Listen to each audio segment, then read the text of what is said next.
Ahora, cualquier implementación, muchachos, cualquiera de programación orientada a objetos, debe proveer por lo menos estas cosas. Debe proveer algo que me permita elaborar la estructura donde voy a meter las clases. Si yo no tengo esa estructura, simplemente no voy a poder buscar los métodos, nada de eso, entonces no voy a poder programar orientado a objetos. Voy a tener algo que me busque métodos y los invoque o los aplique. Si yo no tengo eso, pues yo no voy a poder hacer invocaciones. ¿Sí? Necesito por lo menos un método que me saque cuál es la clase a la que pertenece el objeto. Esto se llama Object Class Name. Y necesito por lo menos una función que me cree un objeto o que me permita crear un nuevo objeto. Pero no hemos visto qué es un objeto. Ahorita lo vamos a ver. Además, cada implementación debe proveer pues unas estructuras adicionales, ¿no? Van a haber cosas que, funciones como auxiliares que vamos a utilizar. Pero digamos que mínimo, si yo estoy pensando en crear un lenguaje de programación orientado a objetos, debo tener esto como mínimo. Algo que me permita elaborar la representación de las clases, invocar métodos, saber a qué método, a qué clase pertenece un objeto y crear un nuevo objeto. Cualquiera que sea la representación de objeto que uno utilice, crear un objeto. Entonces vamos a ver una implementación simple, o sea, una forma simple de definir objetos. Aquí hay otra que es para objetos planos.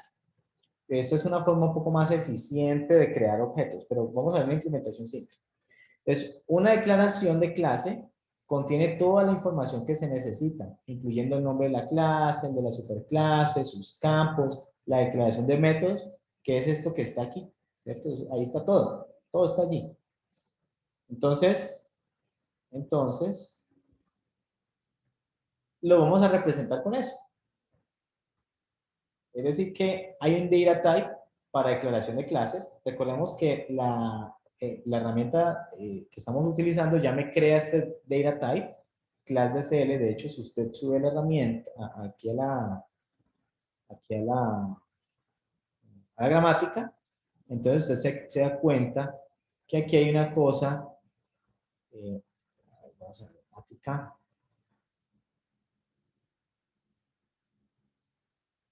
Aquí está. Esto es la gramática y entonces aquí hay una cosa que se llama class DCL. Y class DCL tiene un método que es a class DCL, que recibe un identificador, ese identificador va a ser la clase, otro identificador que va a ser la clase de la cual hereda, una lista de campos, o que esos van a ser los atributos, y una lista de declaraciones de métodos. O sea que esto que está aquí es equivalente a hacer este data type, solo que la herramienta ya me lo hace. Pero si uno no tuviera eso, pues tocaría hacer esto a pie. ¿Listo? También necesito algo que me permita declarar métodos. ¿Qué es un método? Un método es el nombre del método, que es un símbolo. Una lista de argumentos es un cuerpo. Eso es un método. Entonces, recordemos que como una lista, una clase, perdón, tiene una lista de métodos, entonces aquí nos dice que es un método. Entonces, un método es un identificador, es el nombre del método, seguido de una lista de identificadores separadas por comas, son argumentos, y un cuerpo. Pero eso ya está aquí. Si no tuviera esta herramienta, me tocaba hacer este data type. ¿Okay?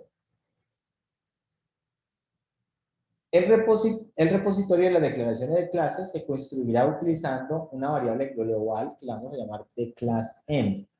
Esta declaración de clases, yo tengo que ponerla en algún lado que la pueda acceder en cualquier momento. Entonces, para eso vamos a utilizar una variable global.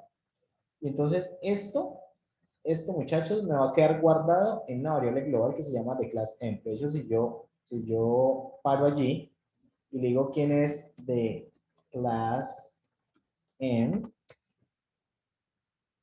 sea, me dice vacío porque me toca correrlo. A ver, es mi error de ejemplo.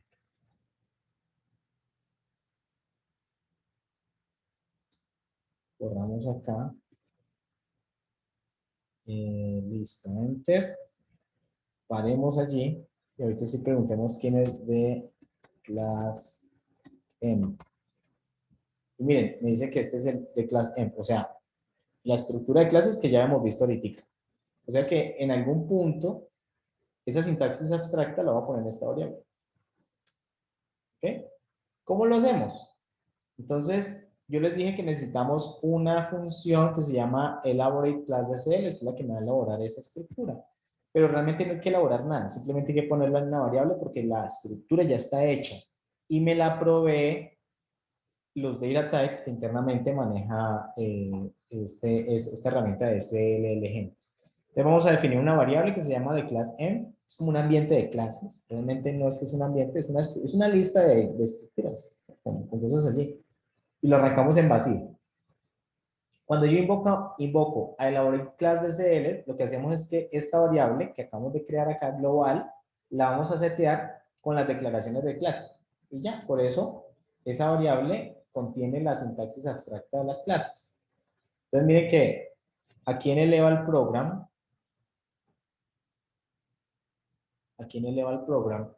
aquí invocamos a elaborate class de CL y le enviamos la sintaxis abstracta de las clases. Y entonces, si yo voy hasta allá, me dice, vea, cree una variable que se llama de class M, que inicialmente arranca vacía, y luego lo que hagas es que setee esa variable con la declaración de clase, la declaración de las clases en sintaxis abstracta. Entonces, por eso cuando yo le pregunto quién es esa variable, de class M, es esta lista, ¿sí? De hecho, yo le puedo mostrar cuál es la cabeza de esa lista. ¿Quién me dice quién es la cabeza de esa lista? ¿Qué clase vendría siendo la cabeza de esa lista? Miren ahí. C1. Miren, ahí está. Esta es C1, ¿ven? Es una clase, ¿cierto? C1 y todo el cuento. Si yo le muestro el CADR, el primero del siguiente, pues viene siendo C2. Miren, ahí está. Este es C2. Y lo que me dice, este es C2, el padre es C1. C2 tiene dos campos que son X y Y. Aquí están los métodos. Si yo miro quién es C1, entonces este es C1. La clase padre es object, tiene un campo X y otro Y, y estos son los métodos. Nada raro. O sea, muy fácil. Poner es una variable global. Eso es todo. Eso es todo lo que hace el elaborate class de CL, no hace nada más. Entonces estamos utilizando la estructura que ya viene por defecto. Pero uno podría decirse, no, esa estructura, eso me toca estar haciendo recorridos de un lado a otro y me toca que pasar de un lado a otro y yo quiero otra forma más eficiente de hacerlo. Entonces uno se inventa una estructura más eficiente y esa estructura más eficiente la guarda en esta variable. Y de ahí adelante usted tiene en cuenta esa estructura cuando siga haciendo su lenguaje de programación. Entonces vamos a hacer un procedimiento que se llama lookup class. Es parecido al apply env. El apply env buscaba o busca una variable en un ambiente. Este lookup class va a buscar una clase en esta lista de clases. Entonces, si yo invoco a lookup class, recibe un nombre. Miren que no recibe un ambiente porque esa variable es global, pero uno podría decirle aquí recibe un ambiente, pero no, porque es una variable global. Y entonces aquí lo que va a hacer es que preguntamos que si esa lista es vacía, retornamos error. Luego preguntamos que si no es vacía, entonces si el nombre de la clase que está en la cabeza de esa lista, mejor dicho, si la cabeza de la lista, es decir, si la primer clase, su nombre equivale al nombre que estoy buscando, entonces retorno esa clase. Si no, sigo buscando por el CDR. Entonces, por ejemplo, si yo aquí invoco a lookup class, ¿cierto? Así se llama, lookup class. Yo quiero buscar la clase C1. Entonces me va a retornar el primer elemento de la lista. Miren, ahí está. Me retornó el primer elemento de la lista. Si le digo yo quiero que busque a C2, entonces él mira el primero y no es, pasa al segundo. Entonces me retorna el segundo. Mira acá, este es C2, efectivamente. Y si yo busco C3, ¿qué creen que me va a decir? Va primero C1, no es, pasa a C2, no es, ¡pum! Se acabó la lista, llega vacía, entonces me dice, no, error, no lo encontré. Bien, entonces muy sencillo, el lookup class no tiene ciencia, ustedes son expertos ya en recursión. Y dejemos hasta allí para ver, ahora sí, ya vimos la estructura de clase, ya vimos que está este lookup class, hay un montón de funciones auxiliares, les las muestro muchachos, que para obtener el nombre de la clase, que para obtener los campos, que para obtener todo eso, aquí creamos un montón de funciones auxiliares. Miren, esto son partes, miren que esto que dice part, eso tiene que ver con los objetos, ahorita vamos a ver. Pero entonces, mire, aquí está. Por ejemplo, si yo le digo, si yo invoco a este señor me obtiene quiénes son los métodos. Este señor me obtiene quién es la superclase. Este señor me saca cuál es el nombre de la clase. Entonces, miren esta belleza. Si yo busco la clase C1, entonces esta es la clase C1. Ahora le voy a decir, vea, de esa clase C1 yo quiero saber el nombre de la clase. Entonces yo invoco a este señor, invocamos a este objeto, class name, este es supername, method, ¿dónde está? ¿Dónde está el de la clase? Métodos, partes.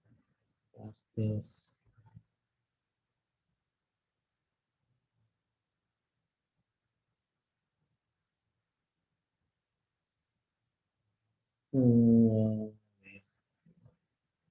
sí, es que hay muchas funciones auxiliares. Ah, está por allá arriba. Ah, miren, acá están. Entonces, aquí hay funciones auxiliares para sacar cosas. Entonces voy a invocar esta. De la declaración de la clase, quiero el nombre de la clase. Entonces, pues yo ya sé, evidentemente, que la clase es C1, ¿no? Entonces, mire que esto me retorna que el nombre de la clase es C1. Ahora, yo quiero el nombre de la superclase. Entonces, no la clase, sino super. Pues, básicamente, como esto es sintaxis abstracta, él le aplica cases a esa cosa y abre eso, ¿cierto? Y entonces aquí me dice que saco, si el nombre de la clase, la superclase, los campos, eso no tiene ciencia. Entonces, el nombre de la superclase de C1 es object. Si yo le pregunto cuál es el nombre de la superclase de C2, pues me dice que es C1. ¿Sí? Eh, los atributos, miren, o los campos. Yo quiero saber cuáles son los campos.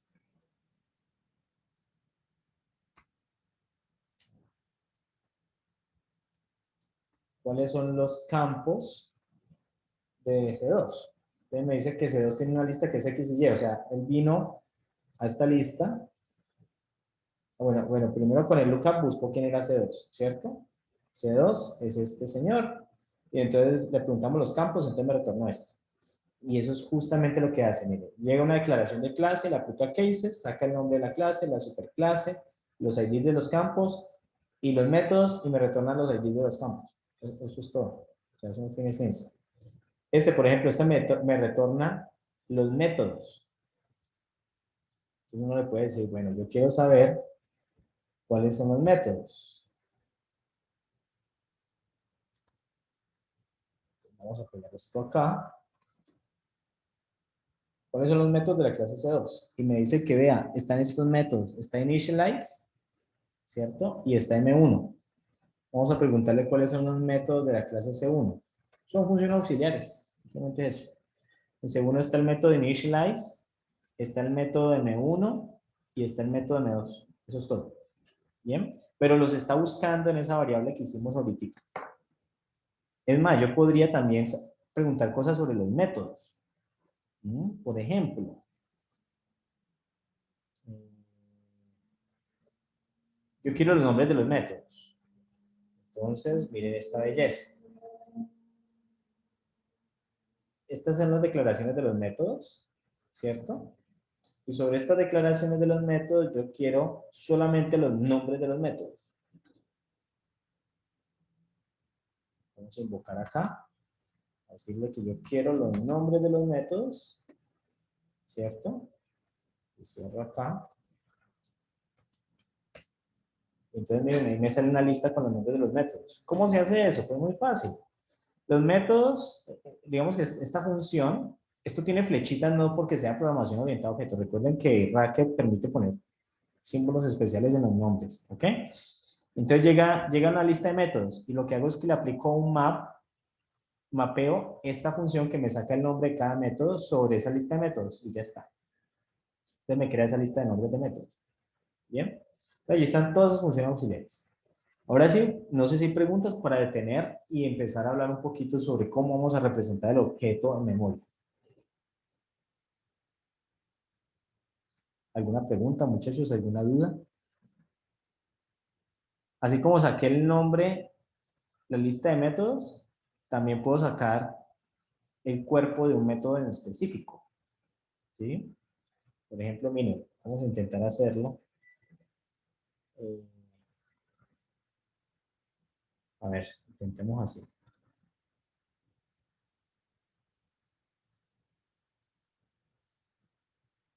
Vamos a ver aquí, debe haber algo que me permita buscar métodos.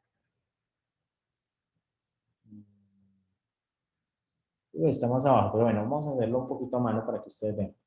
Aquí está la lista de métodos. Aquí están los métodos de C1, ¿cierto? Que quedamos que era initialize, que era M1 y M2. Entonces, vamos a mirar, por ejemplo, initialize. Entonces, initialize es la cabeza de esa cosa. O es una lista, es la cabeza de esa lista. Entonces, mire que ese es initialize, ¿cierto? Y entonces de initialize yo puedo saber cuáles son los argumentos, por ejemplo. Entonces simplemente sería invocar sobre este método, invocar esto, para que me saquen los IDs, aunque sería una lista vacía, ¿no? O sacar el cuerpo de initialize. Vamos a ver cuál es el cuerpo de initialize. Este es el cuerpo, yo quiero solamente acceder al cuerpo de eso. Entonces lo que hacemos acá es que vamos a... ¿qué se me hizo? Ah,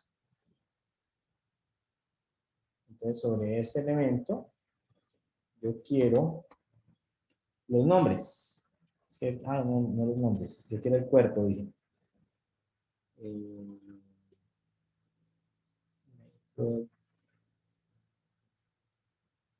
Este es el nombre.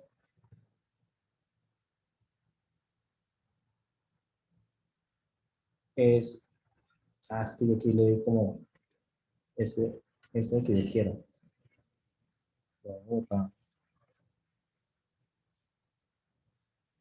ahora sí. Yo quiero el cuerpo de ese método. ¿Sí? O sea, el cuerpo de initialize. Entonces le damos enter y miren que allí en efecto me saca este cuerpo de este método que está acá, que vendría siendo esta parte de aquí. El begin, todo el cuento. ¿Sí? Entonces tengo funciones auxiliares que me van a permitir trabajar con clases y métodos, o sea, abrir cosas, sacar la información que está allá.